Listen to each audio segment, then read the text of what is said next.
This is Eric Rutan of Cannibal Corpse. You are listening to the Scars and Guitars podcast with Andrew McKay Smith.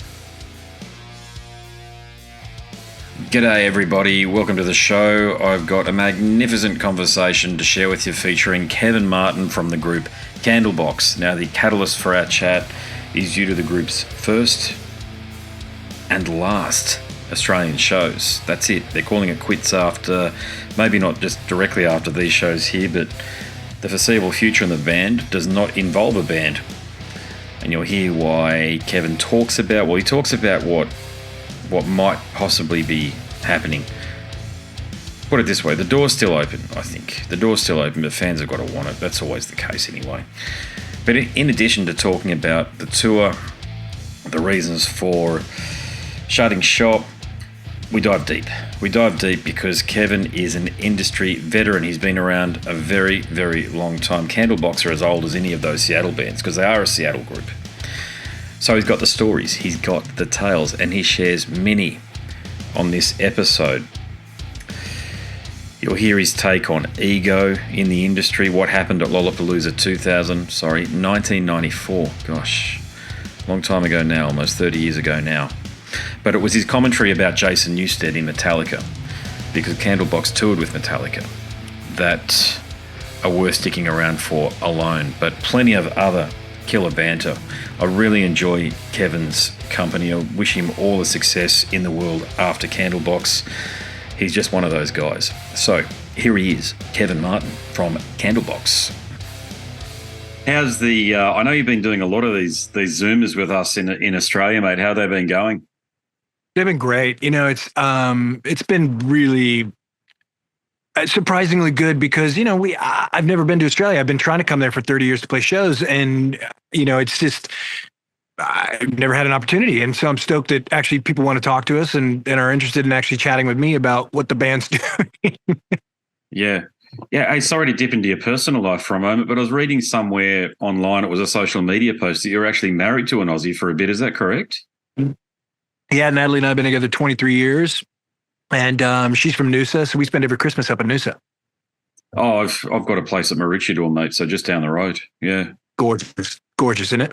Yeah. Oh, it's God's country. You know it. You know it. I mean, you've been there. You know, you practically live there from the sounds of things, and no, well, mate, it's Southeast Queensland, I'm convinced, is the greatest part of anywhere on the globe. And I've travelled a lot, but it's just so good here, isn't it?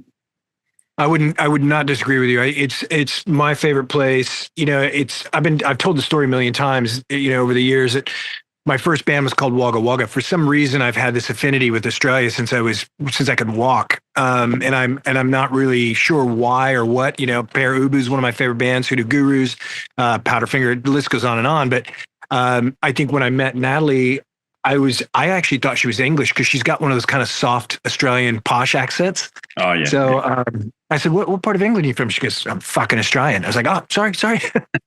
I was like, "I'm going to marry you. That's great." Yeah. No, that's nice, mate. No, that's great. Oh, well, is there, you've probably been asked this question 100 times as well, but is it just due to promoters not reaching out to you with an appropriate deal that you haven't been able to come down here with the band? I think, you know, I'm not sure if that's the case.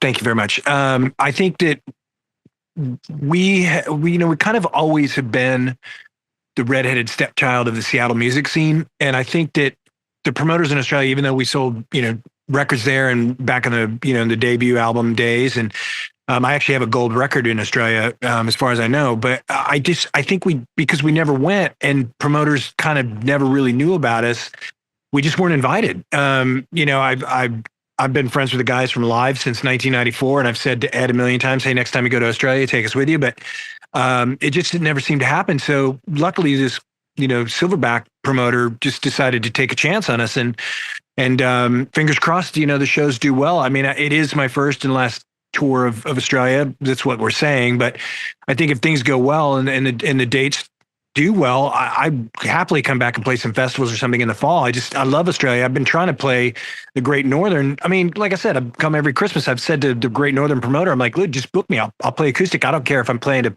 5 people or 500. Doesn't matter to me. I just want to play in Australia. So I don't really know what, you know, why, but you know, here we come. So we're getting there. Okay, so it's not necessarily the end of the band. It's because I know it's not being pitched as like a Kiss end of the road style thing, but for you guys, it's just, well, for what you understand and know about what the other guys' intentions and plans are, it could be it. But for you and Candlebox's music, the legend could continue. It's possible. Yeah, I mean, right now the goal for me is to put it all away, but I've been known to not do that. I don't want to tour anymore, man. It's just so exhausting, unless it's Australia, unless it's places I haven't been, like when we go to England or the UK or even Europe, any part of Europe, I look so much forward to that than I do the States, because it's people that I don't see, it's faces that I haven't played for before. And, you can only tour the States so many times before you start seeing the same, 2,000 people every single night at every show, and you recognize them because they've been at every show. So for me, if things do go well, I will certainly come back, and I would easily, and gladly go to the UK and Europe and do some dates as well. I just can't do the States anymore. I don't want to make records anymore. I don't love it the way I used to. And I just want, I want different experiences. Yeah. Is that due to the grind of the industry and the fact that I've been doing this for a while now, and I've spoken to literally hundreds of people in your position, and it's a very dishonest industry, and it can wear you out. Yeah. Is that it's completely dishonest.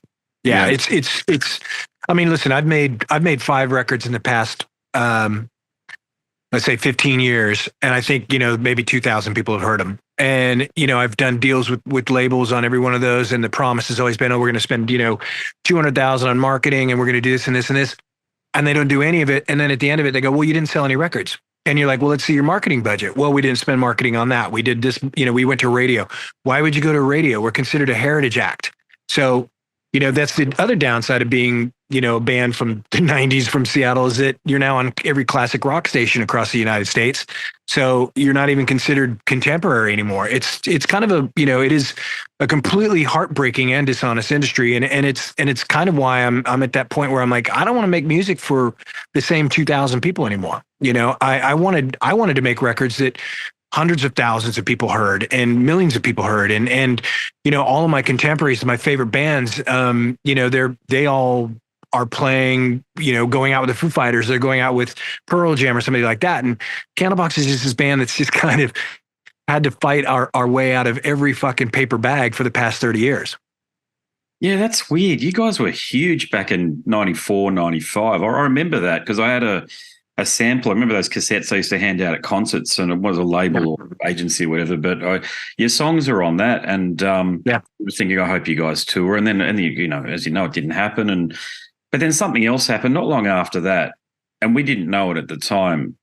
But that scene you're a part of was the last great gasp of mainstream impact of rock and roll, of rock music, because now it's like jazz, metal, and rock. Yeah. It's just you got your aficionados, people like me and you.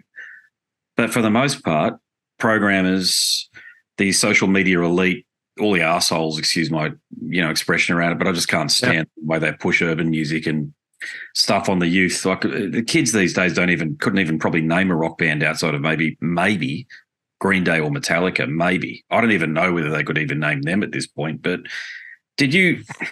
was there any inkling, given you're in the industry though, was there any inkling that the late 90s and the mid 90s, it was what I mentioned, it was the last gasp of rock music in that way? Yeah, I think we all, certainly in Seattle, I think when I moved there when I was 14 years old in 1984. And so, kind of at the height of the bubble building. And I mean, first concert I saw was Soundgarden, and Chris Cornell was playing drums, and they were a 3-piece. But I think we all knew in Seattle that when the music started to happen, and certainly when Nirvana's Nevermind broke, that it was going to break the industry. And so it didn't just blow up as an album, it actually broke the industry. It broke down so many barriers. And I think that honesty and sincerity that came with that record and with those bands is really what changed the movement and the whole direction. I mean, it was literally like a barge just, ran into a ferry and dumped the thing in the fucking water and said, we're done, we're moving on. This is a brand new thing. And it never stopped. And when it did stop, 99, 2000, you kind of look back.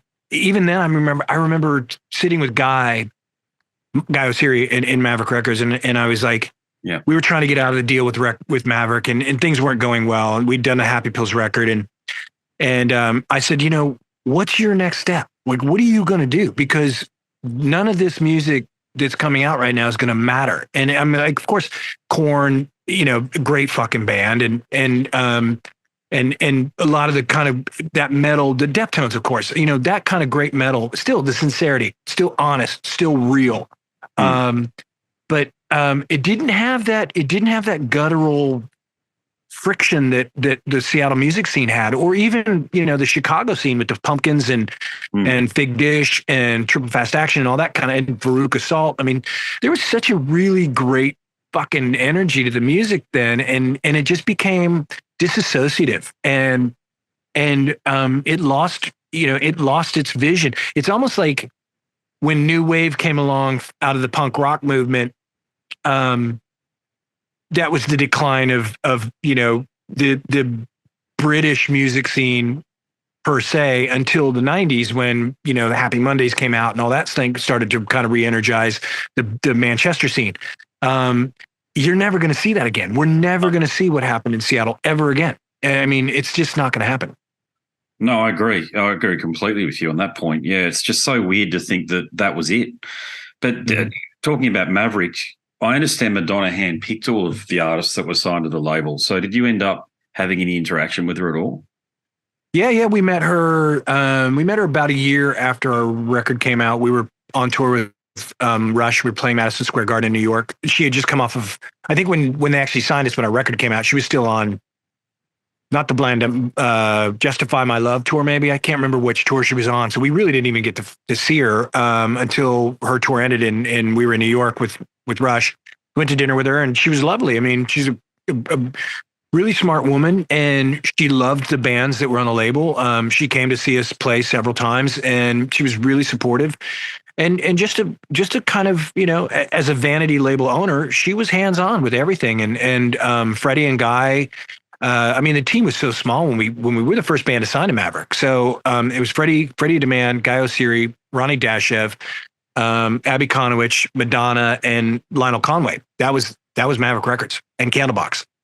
So it really, for her to kind of take that risk and put herself out there, and she made a lot of phone calls for us, man. I mean, she called MTV, she called VH1, she called promoters and said, give him a fucking chance, And that was something that a young band from Seattle really needed, because, we came along 3 years after all those other fucking bands. And so our record in 93 was kind of like, okay, we're done with Seattle. And she pushed us really, really hard. And of course, Letterman, her relationship with Dave, he was really gracious with us and had us on there 3 times on the first album.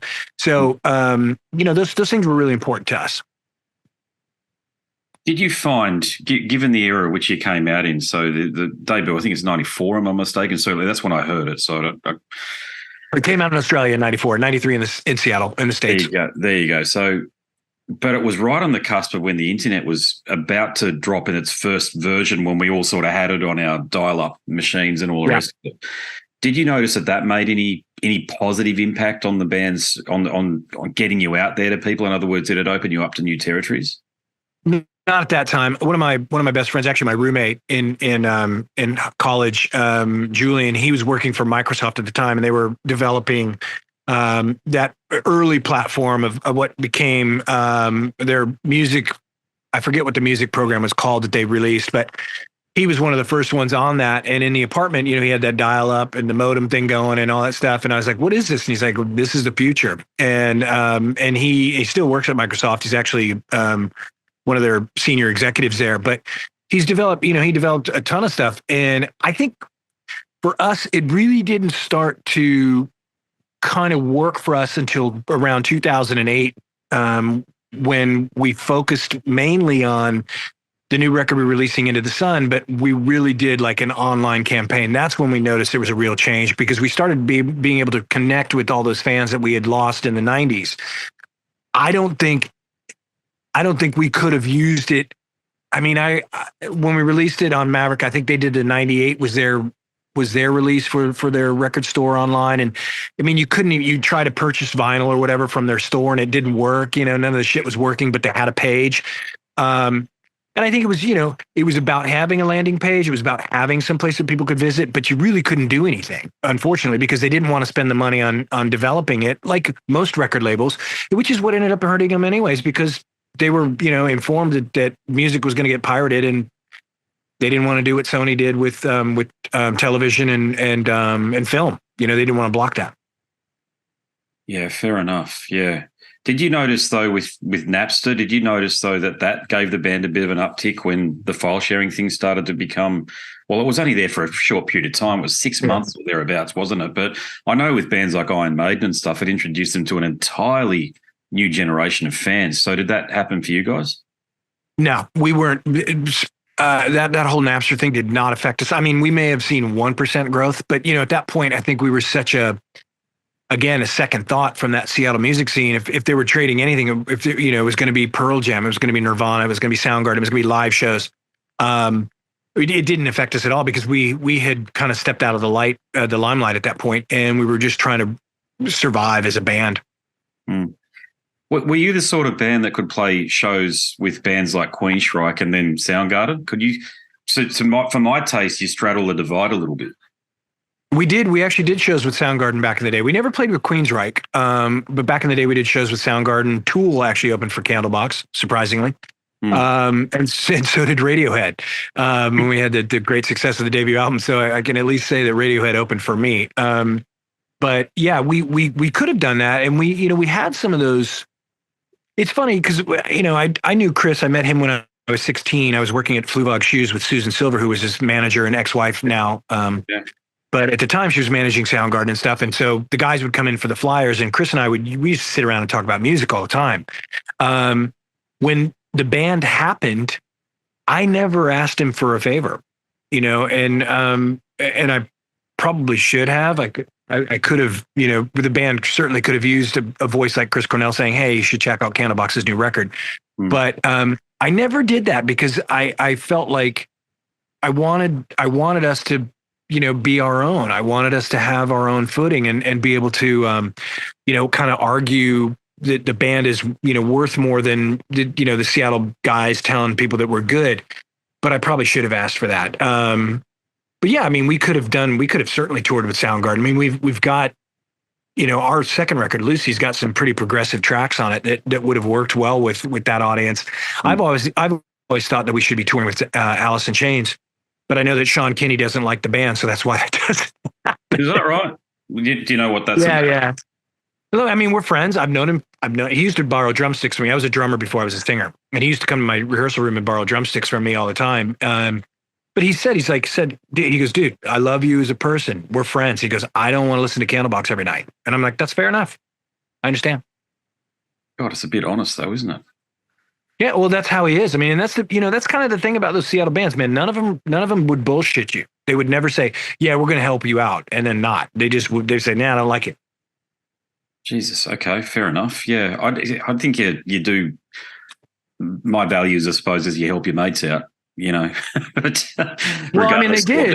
If you think about it, they did because from its inception, the grunge movement with Mudhoney, prior to that being spacing on the name, but the Melvins. Deep Six with the Melvins, Green River, Malfunction, like Soundgarden, early stuff.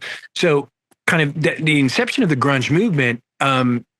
All those bands played together or they were in a band together. So, if it's like, it was so ancestral, dude. The Seattle music scene, Hiro Yamamoto was in 4 other bands before he was in Soundgarden. He was also in a band called Truly. Matt Cameron was in a band called Bam Bam before he was in Soundgarden. 2 of the guys from Bam Bam joined Truly later on in their inception. So Mark Arm being, kind of the godfather of that movement. He's, God knows how many bands he's had. The Melvins, same thing. Skin Yard, Screaming Trees, Grunt Truck.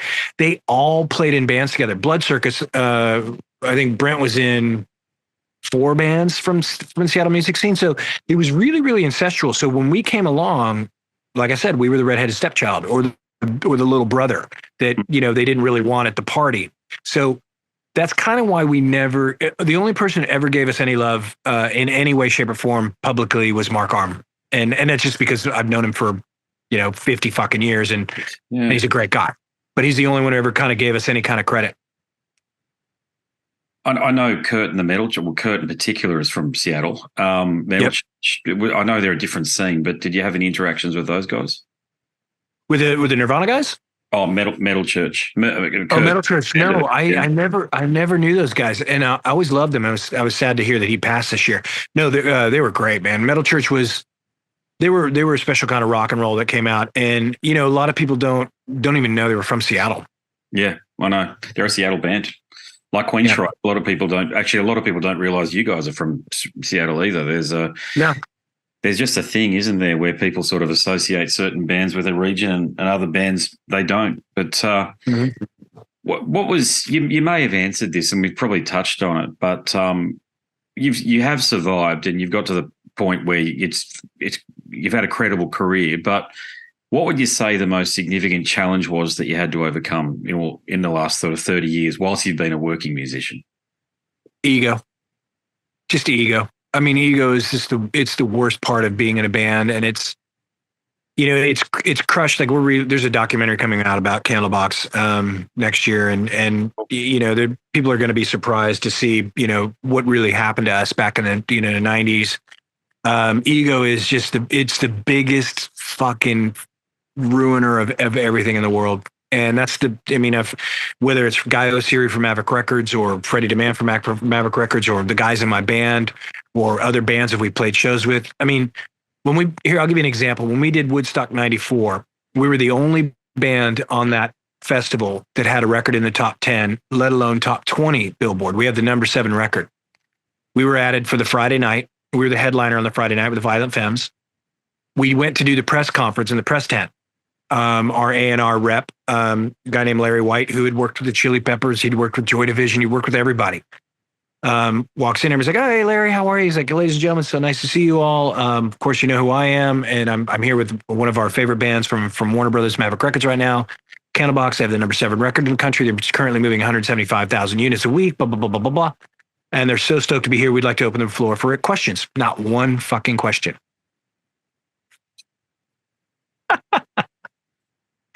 So, I mean, it's been an uphill battle, man. That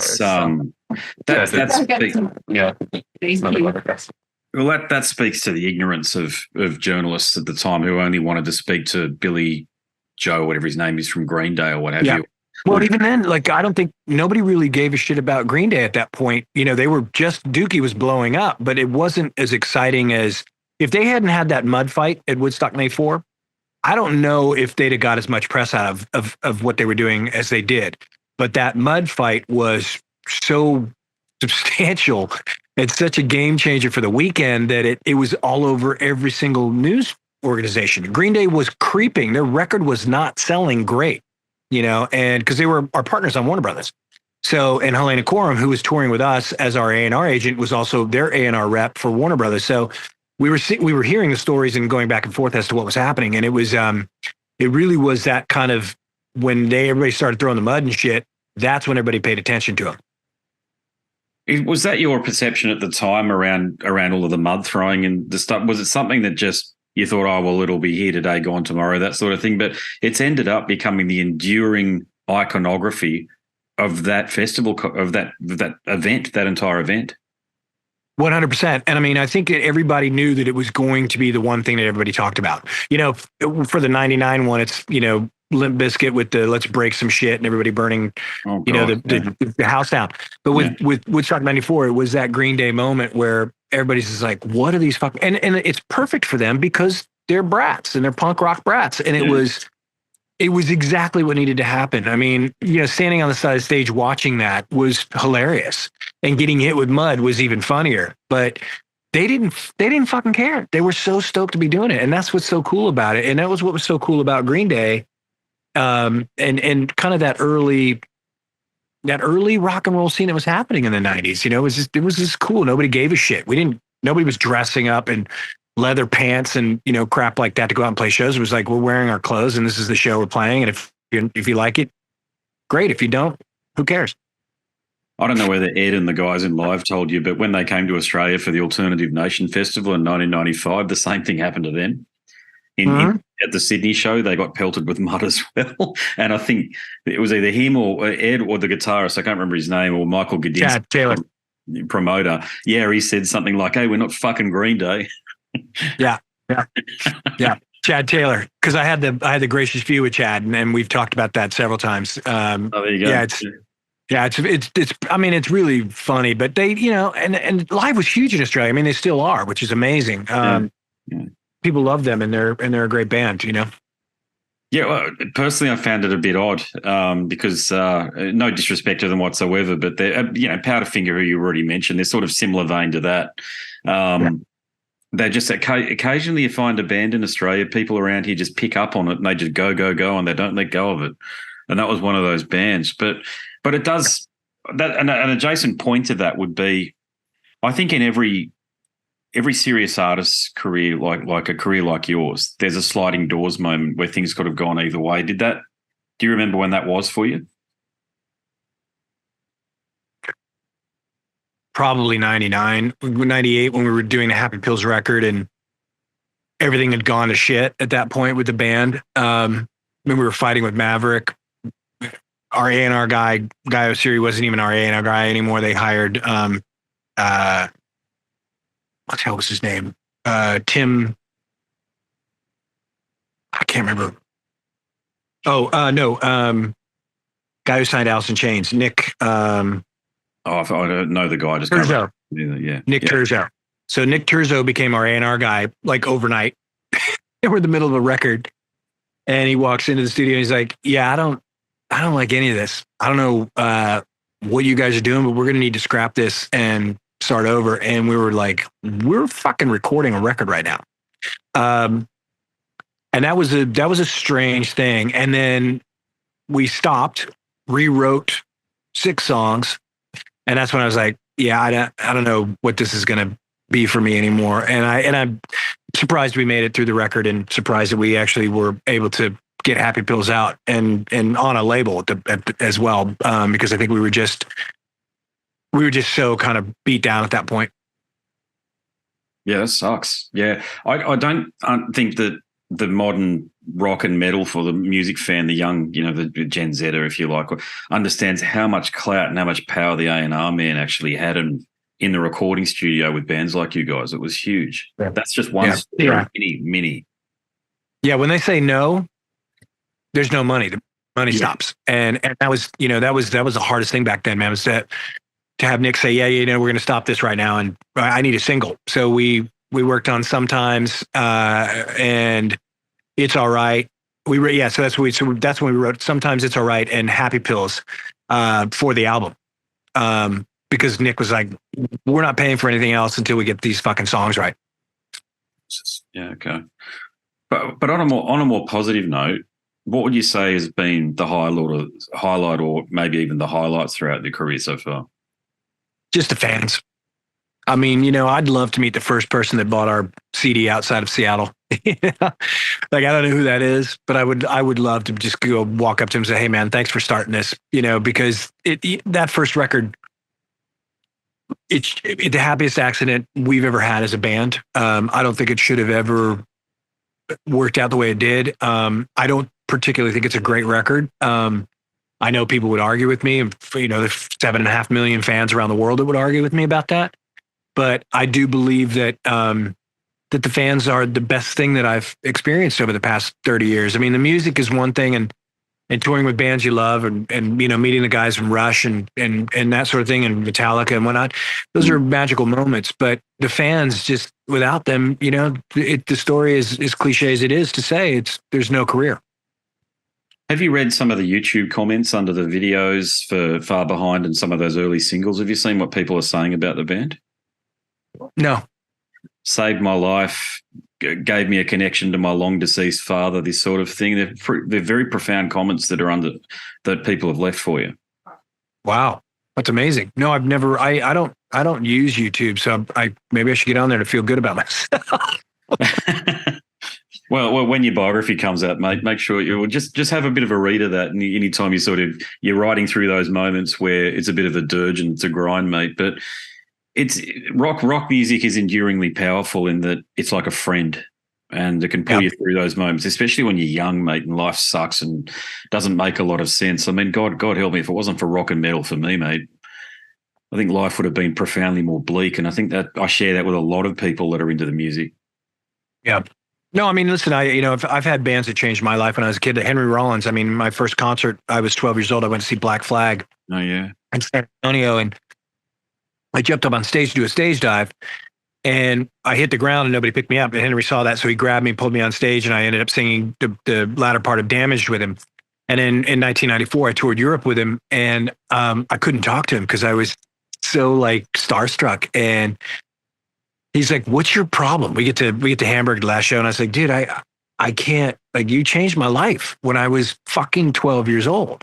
You changed everything for me." I go, I have every record you've ever released. You have signed 7 of my fucking Black Flag 12 inches. I'm like, you fucking saved my life as a kid. And it's just weird that I'm on tour with you, you know? What a fucking strange, weird world we live in. And he was like, okay, cool. I just thought you were a prick from Seattle. And that's what he said to me. And I was like, nice to meet you. Thanks very much, you know? Yeah. Yeah, gotcha. Are you still in touch with Henry? No, I haven't. I bumped into him about 10 years ago at a party in LA, but no, I don't keep in touch with him. Intense guy. He's got a lot to share. He's the only person that I've ever seen, or I don't know him, but he's the only person I've ever seen that seems to be more at ease and more himself in front of tens of thousands of people than in a room with somebody just having a conversation. And I've been able to triangulate that by talking to ex-agents and things like that who talk about how awkward he can be just in the day-to-day, but he's just who he is, who we've all seen he is. Well, he has that memory too, where like, he never forgets anything. So there's like, you know, like some actress has it as well. Like he can remember, like when I said to him, I was like, you know, I jumped on stage and he was like, "You're that kid?" And I said, "Yeah." He goes, "That was SBC Hall in San Antonio in 90. He goes, "That was 82, right?" And I said, "Yeah, it was 82. And he's like, "Holy shit, you're that kid." I mean, he remembers everything. Holy shit. Yeah. Well, that's an amazing memory to have that. Yeah. Please tell me you've got designs on a biography or a memoir. No, I've been asked to write the book. You know, I mean, I think that there's a lot that I could talk about, but there's what I'd really like to talk about. I think I'd have to probably release the book after I die. You know, touring with Metallica, touring with Rush, touring with Aerosmith, you know, the things that I've seen, you know, backstage at Letterman, you know, there's so much stuff that needs to be told. And I just, you know, I don't know, man, I'm not sure if I want to share that part of my life. It's something that, and again, I've had other friends that said, well, then don't write about that. Write about everything you've experienced getting up to this point. But I don't know if I'm that interesting. I think you're definitely, you know what I mean? Yeah, I think you're interesting. I think you definitely tick that box. But I agree with you. You got to be comfortable within yourself before you start sharing those sort of those memories that you hold. And just on that note, touring with Metallica, did you witness any of the tension between Jason and the rest of the band? It was incredibly tense. Yeah, that whole tour of '94 was, and they weren't even going to kick him out at that point. He just was such the outsider. You know, he did not live that life that Lars and James and Kirk lived, where it was just like, you know, party. Jason was like, I want to play fucking music and I want to rock out. And that's what I want to do. And we would spend a lot of time with him because I wasn't like a blow guy. I never partied like that. So Jason and I hung out a lot and just would talk music and because I did not, you know, I was like, I'm not about to sit around and do cocaine with, you know, Lars or whatever and just talk about a bunch of bullshit for fucking 4 hours. You know, that wasn't my thing. There's nothing wrong with that. It just wasn't my cup of tea. And I really, I'll do a Blanton's, please. And I really, I liked him. He was a really, really nice guy, but there was crazy tension. That whole tour was really tough, man, because, you know, they were on that last, I think the third year of the Black album and they were selling out 70,000, 80,000 seats, you know, still on that record. It was fucking crazy. Yeah, it's odd. That's a phenomenon, that record there. And to be honest, I don't even think it's that great an album. It's a decent album. I'm not saying it's bad, but I can't listen to it beyond the mid-90s or what have you. But yeah, the Jason thing, he's one bloke I've got a bunch of Jason's stories. This is another one. One day he will tell his story, because at the moment he's not prepared to do it, and I get that. No, you can just see the suffering that poor bastard has gone through. You can see it. It's wretched. He's got the lines. He's got the suffering lines on his face. You know. Yeah. They were hard on him, man. I mean, they were hard on him. Even his crew guys, that worked for him, were hard on him.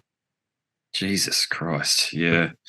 What about Joey and Steve? Because in Aerosmith, because they didn't get along either. We didn't see them much. We only did, I think we did like 3 or 4 weeks with them. We only interacted with them one time, which was like 2 nights before the New Year's Eve show, the New Year's Eve show was in Boston. And we really didn't have much of a connection with those. The Flaming Lips guys, we were inseparable with them. It was a blast. Same with the Rush guys. Like, we would hang out in their dressing room. They can hang out with our dressing room. But the Aerosmith guys, I mean, because they were all sober and they were trying to stay sober, and we were still drinking and stuff. So it was we had to stay in our dressing room if we had alcohol or whatever. But they were a great band. I mean, their performances were spectacular every night. Yeah. Well, that's the other thing about Rush. You mentioned Rush. There just aren't any bad stories out there about those guys. No, they're so nice. And you can't. Even Joe Perry. So when Aerosmith took Rush out, they gave him half PA, half lights and sound. And that was in like 70, I believe it was 76. Because the guys in Rush told us the story years later when we toured with them. And when Joe left the band in 79 and he went out and opened up for Rush, they gave him full lights, full PA, full sound, full crew, full, dressing room, everything. And he even said to them, I can't believe you guys are being this nice to me. And he goes, well, it's not you, it's your band. That's what the guys in Rush said. Thank you. And it wasn't, personality wise. It's just, they're weird dudes, and they're from Boston, and they kind of always were considered the American Stones, which they didn't like. And from our understanding of touring with them, they just didn't like themselves. And it wasn't that they didn't like one another. They just didn't like themselves. And can you imagine being in Aerosmith and having to be sober? Like, you're one of the biggest rock and roll bands in the world in the 80s. And your careers come back with the record pump, and you're ginormous, and you've got to go out and play shows with guys in the band you don't really like, and you don't really like yourself, and you got to do it sober. It must be a really, really strange feeling. Well, you just hope you're making bank. That's the only reason you do it. I mean, you can't. That's why they tour. Yeah, exactly. I know it's a bit sad at this point. I'm seeing. Look, we're all seeing it. I really get the impression with you and with Candlebox that this is for the love of it. You just enjoy doing it at this point. But that's it. These bands that are signed to these bloody labels at the moment, and most of the labels do it. The albums are just there to support the touring, which is where they're making all of the money. Now, I know they're kind of victims of that business model because of what happened with streaming and the like, so I'm not too critical about it. But holy shit, man, where are the classic modern rock albums these days? They aren't there. They aren't. Well, labels don't allow them. Labels don't allow them. I mean, listen, I'm a huge fan of Gang of Youths, and I think that I love what they're producing. I know that they're not producing, rock and roll, but because it's pop, but at least they're epic albums. And it's a band, they're a band of guys that aren't afraid. The guitar player left before this last record, right? The main songwriter. I'm not sure. To be honest with you, yeah. But I love the fact that they're allowing themselves to put out these albums that are, 18, 19 songs. In America, labels will let you release 12, but they'll only pay you for 10. It's a complete fucking con job. So it's a different, it is very different. Get out of here, you fucking bee. It's just a different world. But yeah, labels don't allow it. Iron Maiden, if they tried to come out right now, it would never happen. Even Avenged Sevenfold, I think they're actually getting grief right now for their last record. And, the fans are kind of bored of them because they've been gone for so long, and, and all that sort of thing. So, I don't know, man. I think that there are labels, like we almost signed to that Golden Robot, which is over there. I believe they're out of Melbourne.